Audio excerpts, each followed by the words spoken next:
Natural hair colour కోసం చూస్తున్నారా? అయితే Anoos henna and black expert వాడండి. అందమైన జీవితం కార్యక్రమానికి స్వాగతం. నమస్తే కళ్యాణ్ గారు. కళ్యాణ్ గారు, శుభలగ్నం సినిమా మీకు గుర్తుండే ఉంటుంది కదండి. నిజంగా అలాంటి స్టోరీనే వచ్చిందండి మన దాకా. ఇప్పుడు వచ్చింది రైట్. శ్రావణి అని ఒక అమ్మాయి మనకి మెయిల్ చేసింది. నాకైతే యాజ్ ఇట్ ఈస్గా అనిపించింది ఆ స్టోరీ. ఒకసారి కాల్ చేస్తానండి. తప్పకుండా చేయగారు.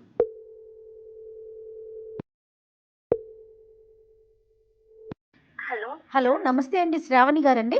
అవునండి. ఎవరండి మీరు? నేను జయానండి, సుమన్ టీవీ అందమైన జీవితం ప్రోగ్రామ్ నుంచి కాల్ చేస్తున్నాను. నమస్తే మేడం. నమస్తే శ్రావణి, మీరు మెయిల్ చేశారు. నాతో పాటు డాక్టర్ కళ్యాణ్ చక్రవర్తి గారు ఉన్నారు. మీ సమస్య ఏంటో చెప్పండి, దాన్ని బట్టి డాక్టర్ గారు మాట్లాడతారు. ఏమ్మా? Okay madam. ఎస్ చెప్పమ్మా శ్రావణి, సమస్య ఏంటమ్మా? సార్, నా పేరు శ్రావణి. అమ్మా, నేను సంగారెడ్డి నుంచి మాట్లాడుతున్నాను సార్. నేను ఇంతకు ముందు బ్యాంక్ లో జాబ్ చేసేదాన్నండి. ఓకే. అక్కడ గణేష్ అనే అబ్బాయిని లవ్ చేశాను 3 years బ్యాక్. లవ్ చేశాను, తను కూడా నన్ను లవ్ చేస్తాడు. హ్యాపీగా ఉన్నాం మేడం. ఓకే. కానీ మా పేరెంట్స్ దానికి ఒప్పుకోలేదు మేడం. పేరెంట్స్ ని కాదనుకునేసి వేరేగా పెళ్లి చేసుకున్నాం మేడం. ఇప్పుడు ఇద్దరు ఉద్యోగాలు చేసుకుంటున్నారు బ్యాంక్ లో. నేనే మానేశాను మేడం. పెళ్ళై 3 సంవత్సరాలు అయ్యింది. 1 సంవత్సరం మాత్రమే మంచిగా ఉన్నాం మేడం. తర్వాత నుంచి నా వల్లే కొంచెం చాలా ప్రాబ్లమ్స్ అనేది నా వైపు నుంచే వచ్చింది మేడం. నువ్వే ఒప్పుకుంటున్నావు ఏంటి? అలాంటి ప్రాబ్లం ఏంటి అసలు? పెళ్లికి ముందు నన్ను బాగా చూసుకున్నాడు. అప్పుడు ఉన్నంత ప్రేమ అది ఇది ఓకే ఓకే సార్ నాకు. కానీ ఏదన్నా అడిగినా, కనీసం బయట పోదామన్నా, ఆర్థికంగా అయితే చాలా ఇబ్బంది అయితే అయ్యింది మేడం. మా అమ్మ నాన్న కూడా అంతా వేరే వ్యవసాయం పనులు అట్లా చేసేవాళ్ళు. ఇంకా వాళ్ళని కాదనుకుని వచ్చినాము. మేము ఎవరిని దగ్గర కూడా 1 రూపాయి కూడా అడగలేము కదా మేడం. ఇక మా ఇష్టంగా మేము చేసుకున్నాము. ఆర్థిక పరిస్థితిలో ఉన్న ఉద్యోగం ఎందుకు వదిలేసావమ్మా నువ్వు పెళ్ళైన తర్వాత?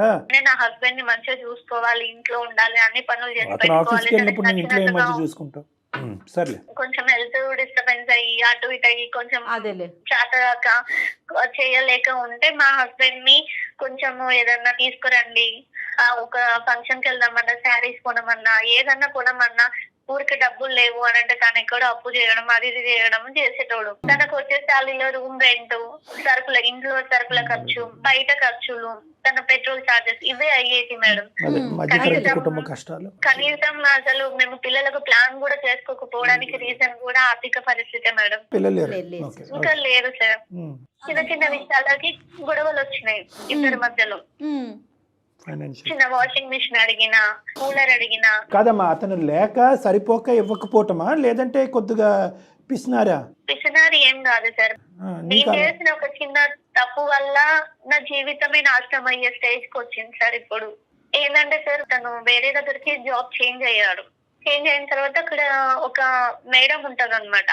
ఆ మేడం కొంచెము క్యారెక్టర్ డిఫరెంట్ అని ఆయన పాపం తన దగ్గర కూడా కొన్ని డబ్బులు తీసుకొని నా కోసం చీరలు తేవడము, నా బాధను అర్థం చేసుకొని తను అట్లా చేయడం అనేది స్టార్ట్ చేశాడు మేడం.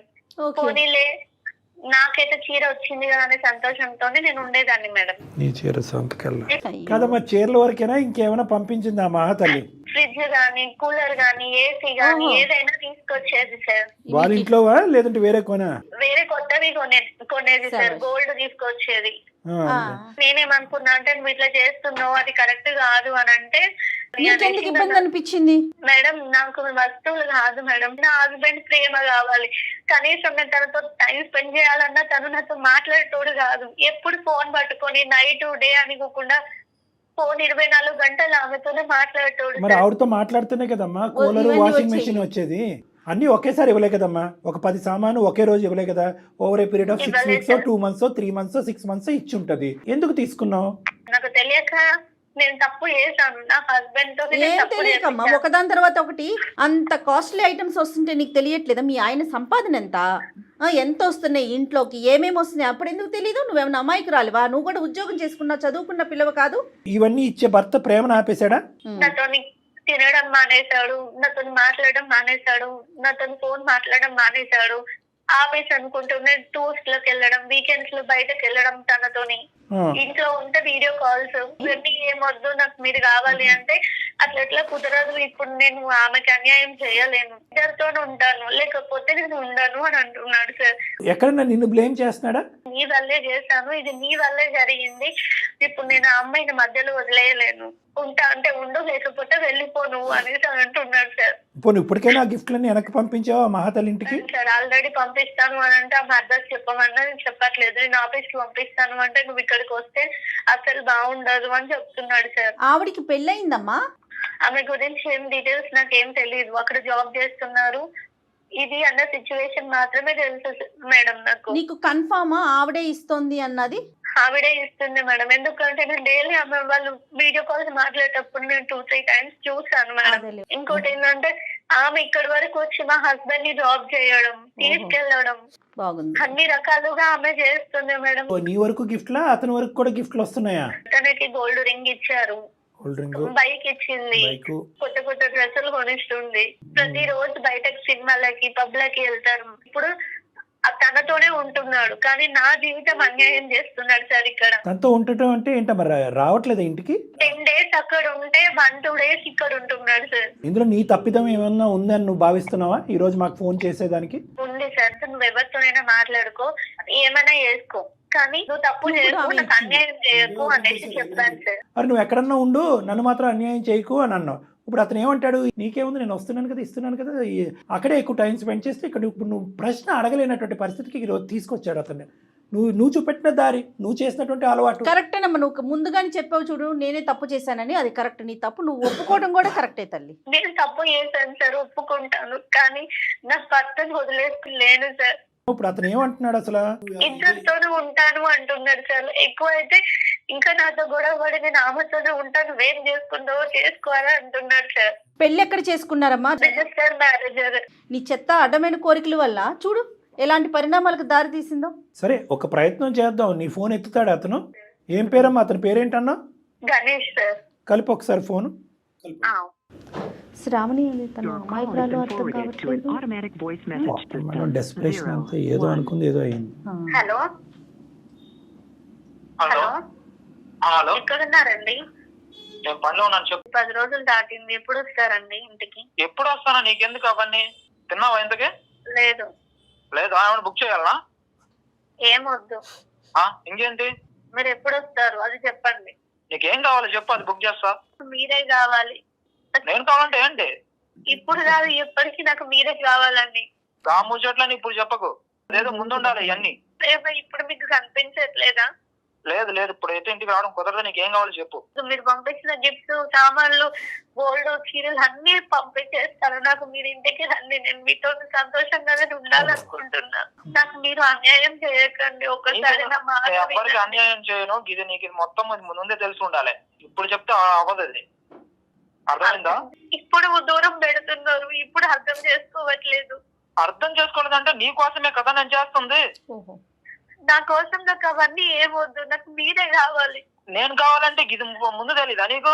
నాకు మీరు ఏం చెప్పిండ్రు? ఇప్పుడు నీకేం కావాలో చెప్పు. శారీస్ కావాలనా లేకపోతే ఇంకేం కావాలి చెప్పు, తీసుకొస్తాను, పంపిస్తాను. అవన్నీ నాకు అవసరం లేదు, నాకు మీ ప్రేమ కావాలి. నేను మీ ఇద్దరు జీవితాంతం ఉండాలి, అంతే. గణేష్ గారు, గణేష్ గారు హలో, నమస్తే అండి. నేను జయానండి, సుమన్ టీవీ నుంచి మాట్లాడుతున్నాను. సుమన్ టీవీ నుంచా? సుమన్ టీవీ నుంచి అందమైన జీవితం ప్రోగ్రామ్ నుంచి మాట్లాడుతున్నా. నాతో పాటు డాక్టర్ కళ్యాణ్ చక్రవర్తి గారు కూడా ఉన్నారు. ఇప్పటి వరకు మీ సంభాషణ అంతా మేము కూడా వింటున్నాం. I'm very sorry. మీరు ఎందుకు అంటున్నారండి? మా సారీ మేము వెనక్కి తీసేసుకుంటున్నాం. మరి మేమే మీకు సారీ చెప్పాల్సిన అవసరం లేదు. అసలు కాదయ్యా, ఒక రెండు ప్రశ్నలు. మిమ్మల్ని ఎవరు కాంటాక్ట్ అయ్యారు? లేదు, ఆవిడ కాంటాక్ట్ అయ్యి మాకెందుకో చెప్తారు. ఉండు విను ఒక్క నిమిషం. పాత్ర ఏంటి, మా పాత్రదారులు ఏ విధంగా మేము పాత్రదారులు, ఇవన్నీ కూడా చెప్తాం. కానీ 2 ప్రశ్నలకి సమాధానం చెప్పాలి మీరు. ఒక్క నుంచి శ్రావణి, మనం మాట్లాడుకోవాలి, వాళ్ళ ఎందుకు మధ్యలో? ఎవరికి చెప్పుకోమంటారు?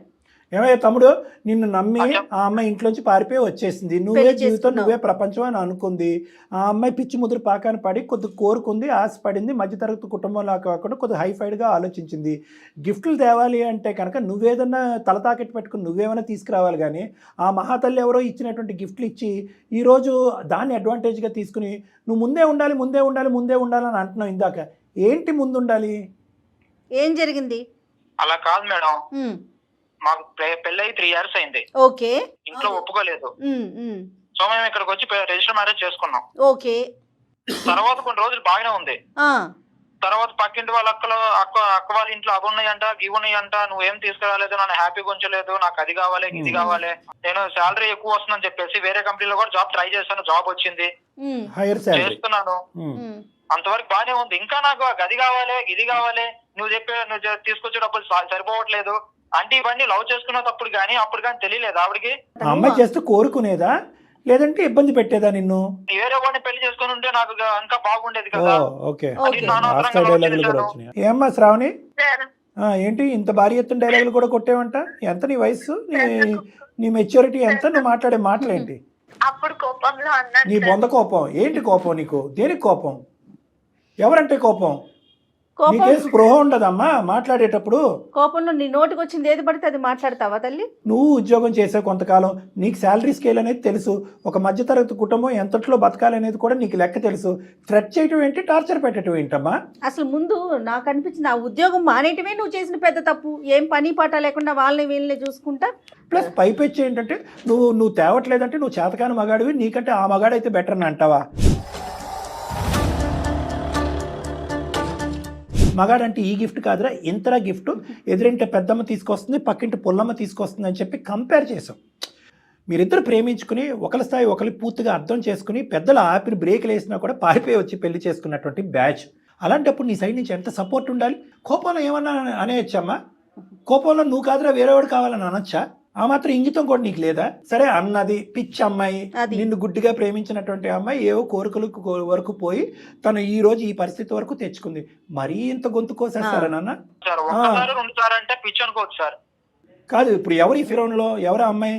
తన మా బాస్ పేరు మౌనిక. ఒక రోజు నేను బాధపడతా ఉంటే ఆవిడ వచ్చి ఏమైంది గణేష్ ఇలానే అడిగింది. సో మేడం మా వైఫ్ ఇలా అంటుంది, నేను ఏం చేయాలి నాకు అర్థం కావట్లేదు, నేను ఫుల్ డిప్రెషన్ లోకి వెళ్ళిపోతున్నాను. నువ్వు పోయిపోయి ఆవిడకి ఎందుకు చెప్పుకున్నావయ్యా? మీ భార్య గురించి చెప్పాల్సిన అవసరం ఏముంది? అవసరం ఏంటంటే తను నన్ను రోజు టార్చర్ పెడుతుంది. నేను ఒక రోజు బాధలో ఉండి తనకి చెప్పాను. ఆవిడ పెళ్ళయింది? ఆవిడకి పెళ్ళి అయిందండి. వాళ్ళ ఆయన అమెరికాలో ఉంటారు. అక్కడే ఉండిపోయాడా? వస్తుంటాడు అప్పుడప్పుడు. ఈమె వయసు ఎంత ఉంటుంది? నాకంటే 7 years పెద్ద. నీ బాధ చూసేటప్పటికి ఏంటి, ఎలా ఓదార్చింది ఆవిడ నిన్ను? ఏమైంది గణేష్ ఎందుకు ఇలా డల్ గా ఉన్నావని అడిగితే, మేడం మా వైఫ్ ఇలా అంటుంది, నాకు ఏం చేయాలో అర్థం కావట్లేదు అని చెప్తే, ఓకే నువ్వేం దిగులు పడకు, నేను నీకు డబ్బు ఇస్తాను కొంత, నువ్వు వెళ్ళి ఆవిడకి ఏం కావాలో కొనిచ్చు అని చెప్పింది. తర్వాత తిరిగి నీకు దగ్గర ఉన్నప్పుడు ఇవ్వలే అనింది. తను నాకు చాలా హెల్ప్ చేసింది. ఏం హెల్ప్ చేసిందిరా బాబు?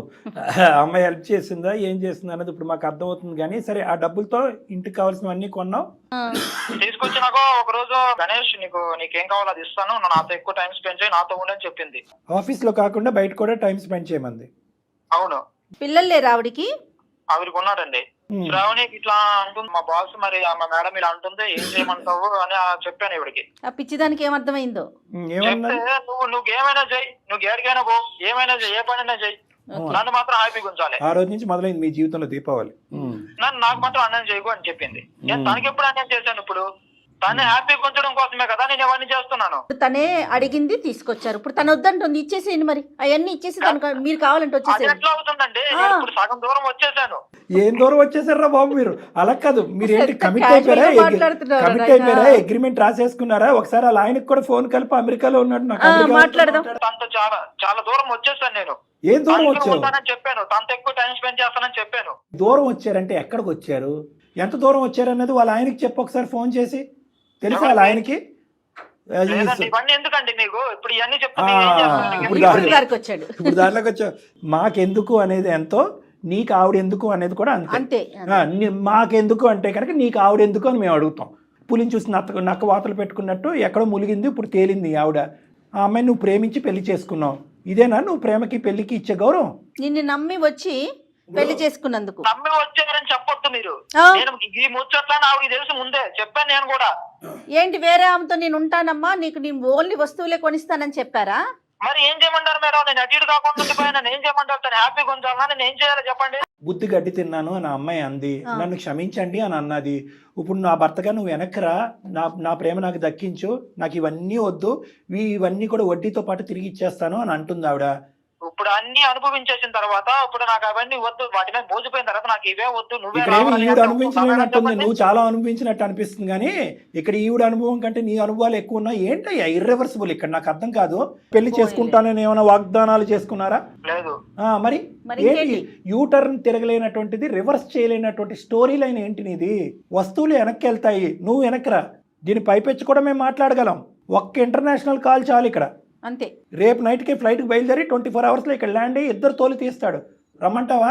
ఫోన్ కలపమంటావా? బెదిరిస్తున్నారండి. బెదిరింపు కాదు, నిజాలు చెప్తున్నాం, నీకు ఆలోచన పెడుతున్నాం. నేను ఒక మాట చెప్పనా, 210%. ఈరోజు ఆ అమ్మాయి మీద అబాండం వేస్తారేంటి? ఆ అమ్మాయి రెడ్ కార్పెట్ చూపెట్టింది కాబట్టి నేను వెళ్ళి కనెక్ట్ అయిపోయాం అంటావు. ముందు కనెక్ట్ అయిన తర్వాత ఈ అమ్మాయి గిఫ్ట్లు వచ్చినాయి. అంటే నేనున్న పొజిషన్ లో మనం ఏం చేయమంటారు? ఒకటి గణేష్, నేను నీ భార్య దగ్గర నుంచి క్షమాపణ కావాలా? క్షమాపణ ఇప్పుడు కాదు, 10 సంవత్సరాల తర్వాత ఇదే మాట్లాడతాం. ఎందుకంటే ఆ సంబంధం నువ్వు ఎందులో అయితే ఉన్నావో అది అక్రమ సంబంధం, సమాజం యాక్సెప్ట్ చేయనటువంటి సంబంధం.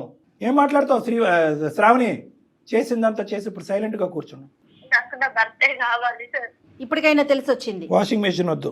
నేను చేసిన తప్పును ఒప్పుకుంటాను సార్. తన కాళ్ళైనా పట్టుకుంటాను సార్. నాకు నా హస్బెండ్ తప్ప నాకు ఇంకెవరు వద్దు సార్. నాకు మీరే న్యాయం చేయాలి. మాట్లాడు, అతను మాట్లాడు. మాట్లాడు, మేము లైన్లోనే ఉన్నాడు కదా అతను. మనిషి మంచోడు అని అంటున్నారు, మీ ఇద్దరు ప్రేమించుకున్నారు, ఒకరికొకరు కావాలని బయటపడ్డారు. నాది తప్పయింది, నన్ను క్షమించు. కానీ మీరు ఇంటికి రండి, నేను మీతోనే ఉంటాను. నాకు ఇవన్నీ ఏ వద్దు. నేను ఇంకే కోరిక అసలు కోరను. మీరు గుడిసెలు ఉండమన్నా ఉంటాను, కానీ నన్ను దూరం చేసి నన్ను వదిలేసి వెళ్ళకండి. మీరు లేకపోతే నేను బతకలేదు. గణేష్ చూడు, తను ఎంత ప్రాధాయపడుతుందో చూడు గణేష్. ఇప్పుడు నేను ఆవిడకి ఏం సమాధానం చెప్పాలంటే? ఎవరు? ఈవిడకా ఆవిడకా? మా బాస్ కి. నా పరిస్థితి అటు ఇటు కాకుండా ఉంది సార్, ఏమంటారు చెప్పండి.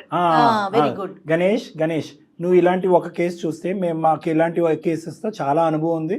దీన్ని చాకచక్యంతో వ్యవహరిస్తే కనుక ఆ అమ్మాయిని ఎక్కడ పెట్టాలో అక్కడ పెట్టాలి. ఇలా ఇంట్లో బాస్ చలామణి చేస్తూ జీవితాలను ఇలా చెడగొట్టుకుంటూ అక్కడ అతన్ని అన్యాయం చేస్తుంది, ఇక్కడ మీ కుటుంబాన్ని అన్యాయం చేస్తుంది. ఆవిడకి నేను ఏం చెప్పాలి అనేది ఒక్కటే నీ భయం అయితే కనుక ఆవిడకి ఏ విధంగా చెప్పాలో ఆ బాధ్యత మేము తీసుకుంటాం, నేను జయగారు. డెఫినెట్గా. కానీ ఆవిడకి ఏం చెప్పాలి, ఆవిడ ఏం ఫీల్ అవుతుంది, ఆవిడకి ఈ ప్రామిస్ చేశాను ఆ ప్రామిస్ చేశాను అని చెప్పి జీవితం మాత్రం దయచేసి అస్తవ్యస్తం చేసుకోకు. నన్ను అమాయకురాలు నీ భార్య, నిజంగా చాలా అమాయకురాలు. తెలిసి తెలియకుండా నోరు జారి అనేటటువంటి కొన్ని పదాల వల్ల ఈరోజు ఈ అనర్థం దారితీసింది. ఆ అమ్మాయి తన తప్పు తెలుసుకుంది. ఈరోజు కోరికలు కాదు కదా, అసలు కోరిక అంటే ఏంటి అనేటటువంటిది కూడా అమ్మాయి మర్చిపోయే పరిస్థితిలో ఉంది. ఈరోజు బాగా ఆ అమ్మాయికి అర్థమైంది కాబట్టి ఒక స్వచ్ఛమైనటువంటి ప్రేమ ఎల్లకాలం ఉంటుంది అనేటటువంటి గాఢమైన నమ్మకం ఉంది నాన్న. ఒక చిన్న తప్పు జీవితాన్ని మార్చేసింది. తక్షణమే నువ్వు ఇంకో కంపెనీ చూసుకుని అందులోకి ఉద్యోగం మారటం అనేటటువంటిది కూడా ఇంపార్టెంట్. నా వైఫ్ తను ఇప్పుడు ఏం చెప్పింది, తను నాకు ఏ వద్దు మీతోనే ఉంటానని అదేలా చెప్పింది. కమిట్మెంట్ కి ఓకే అయితే తనతో కూడా మళ్ళీ మాట్లాడదామమ్మా. మేము మళ్ళీ పర్సనల్ గా కూడా మాట్లాడి అమ్మాయి మంచిదమ్మా, తెలియదు అంతే. ఇద్దరిని రమ్మనండి మేడం. ఇద్దరు రండి ఒకసారి. సరేనండి. మీరిద్దరు ఒకసారి వచ్చారంటే డాక్టర్ గారితో కూర్చొని ఒకసారి మాట్లాడితే దాన్ని సార్ట్అవుట్ చేసుకోవచ్చు. ఇమీడియట్ గా ఆ అమ్మాయికి సంబంధించినటువంటి మొత్తం సామగ్రి ఆ అమ్మాయి ఇంటికి మనం ఇంకా వెయిట్ పంపించాలి. చేయొద్దు మీరు. వద్దు, వెయిట్ చేయొద్దు. ఇది తక్షణ చర్య. రేపొద్దున ఇంకో టోన్ మార్చచ్చు, చీటింగ్ అనొచ్చు, ఇది కాదు ఇంకా తీసుకున్నాడు అనొచ్చు. అప్పుడు వేరే సమస్యల్లో మీరిద్దరు అమాయకులు ఇద్దరు ఇరుక్కుపోతారు. కాబట్టి ఆ అమ్మాయి కంపల్సరీగా సెకండరీ ఎజెండా ఉంది. ఆ అమ్మాయి చాలా మ్యానిపులేటివ్ అండ్ కన్నింగ్ అన్నట్టుగా నేను అనుకుంటున్నాను. అక్కడ తన జీవితాన్ని ఎలా నాశనం చేసుకుంటుందో మనకు అనవసరం, కానీ మీ జీవితాన్ని ఫర్దర్గా నాశనం చేయకూడదు అంటే ఎటువంటి లావాదేవీ ఉండకూడదు. మిమ్మల్ని కలుస్తాను, ఎదురు రండి. ఇద్దరం వస్తాం. Done done done. ఓకే అమ్మా శ్రావణి, థ్యాంక్ యూ మేడం. మీ ఆయన వచ్చేస్తాడు ఇంటికి, నువ్వు don't worry. Okay madam. Bye అమ్మా, బాయ్. పోతాయి. ముందు ఆ అమ్మాయిని కట్ చేయాలి మేడం, ఎందుకంటే సోనియానే ఆ అమ్మాయి ఏ ఉద్దేశంతో ఎంటర్ అయింది, అంత ఈజీగా స్మూత్ గా బయటకు వెళ్తుందా లేదా అన్నది మనం Yes, yes. క్యాలిక్యులేట్ చేయాలి. అదే ఆ అబ్బాయి భయపడుతున్నాడు. అవునవును, సో అది కొంచెం టఫ్ టాస్క్. ఆ స్మూత్ ట్రాన్సిషన్ గానీ మనం ఫెసిలిటేట్ చేయగలిగితే కనుక వీళ్ళు హ్యాపీగా ఉంటారు. రైట్ కళ్యాణ్ గారు, ఇంకొక ఎపిసోడ్ లో మళ్ళీ కలుద్దాం. నమస్తే అండి. నమస్తే మేడం.